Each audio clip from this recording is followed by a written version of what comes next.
Welcome back to Stage Zero Life Sciences channel, reducing the incidence of late-stage cancer through early intervention. Joining us to obviously update on the expansion of the company, some recent news. We have James, the CEO, joining us always. Welcome back, sir. Thank you, Kyle. Pleasure. Let's get right into this because we've been discussing kind of the rollout of Protocol 2, which you've kind of launched in the US. You're looking to continue to expand this. Do you want to tell us how this is going? And just for newer audiences, maybe reiterate what Protocol 2 is? Yes, Protocol 2 is the extension within the care oncology program of a much larger biomarker panel. It ties to what we now call the Health Insights Report. And in actual fact, the key piece around all of this is that it allows us on a quarterly basis, as we work with the patients, to actually track their progress.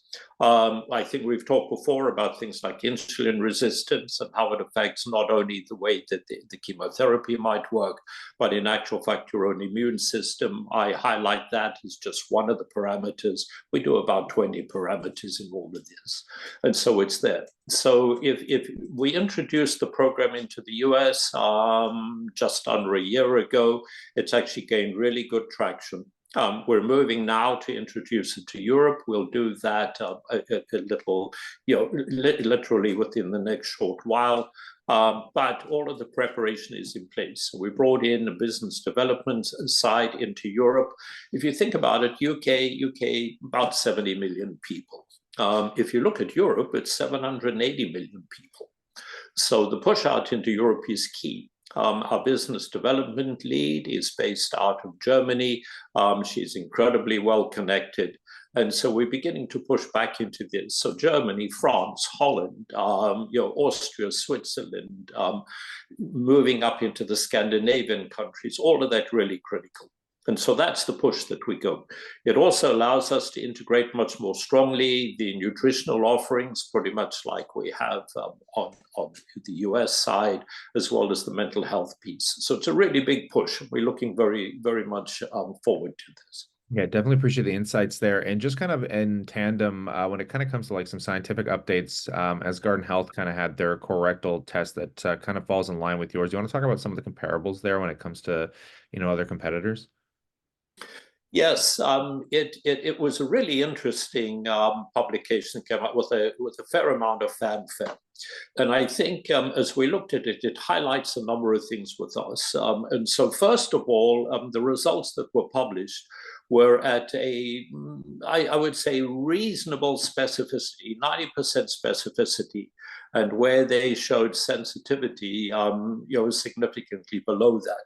But it's focused on cell-free DNA, it's focused on circulating tumor cells. And I think as we reported a short while ago, everyone's beginning to move away from that as probably the absolute preferred method because it just doesn't discriminate between the cancers well enough, and it doesn't do early stage cancer well enough, particularly as you push down into precancerous lesions.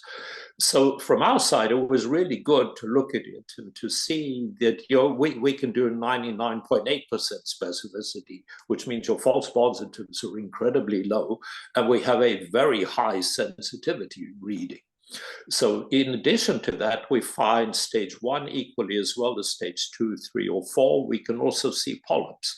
And so you push it down. And so as we're developing it, what it did for us is it really put a really good focus on what we're doing and why we're doing it. I think we're also getting a little more time as we talk to some of the larger investment groups and answer some of their questions about how our science differentiates. And an absolutely key piece is where the cell-free DNA circulating tumor cell aspect is not good at determining tissue of origin for the cancer. So it's not only the sort of early stage cancers, but it's differentiating which cancer it is.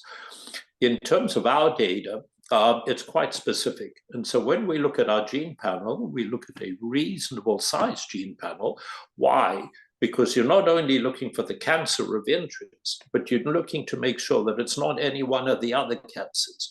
You're also differentiating it from other diseases that we've looked at, and then as well, normal healthy controls. And we're unique in that. And I think that's playing out really well for us. On that note, I'll pass it off to the viewers. We'd love to know what you think and consider subscribing because it's Catalyst at the Wire, of course. We'll bring it to you here. But on that note, we look forward to catching you in the next one.